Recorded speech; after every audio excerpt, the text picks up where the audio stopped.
guys, good morning everyone, good morning, and welcome back to my long form video and sa aking pag-vlog dito sa Facebook. So, ang ating i-discuss ngayon is tungkol sa pag-content dito sa long form video. So, paminsan-minsan guys, gagawa tayo ng video na nakaharap tayo sa ating sa camera para rin makikita ng ating mga followers, engagers, viewers na yung nagbablog is siya pala ang nagmamaayos, hindi pala iba-iba ang gumagamit ng kanyang account.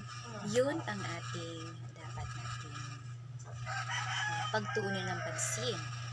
So,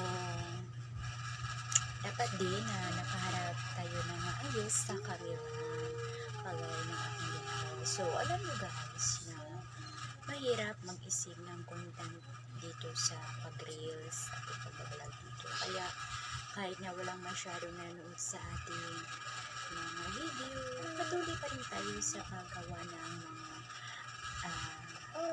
content kasi balang araw magkakasahod din tayo, magkaka-income din tayo. Alam mo ba guys na ako 1 year ako na nagka-ads ang aking mga video at tapos ngayon, ayun siya guys, hindi ko naasahan na magka-ads na siya. So, hindi pa siya nakaset up sa aking in-stream ads. Pero, I'm just hoping na ma-set up na siya within 2 months. So, hoping tayo na kung guys. So, magtiwala rin tayo sa ating sarili na magkaka-income at magkaka-income din tayo dito. Basta, confident lang tayo na gagawa tayo ng mga video sa ating mga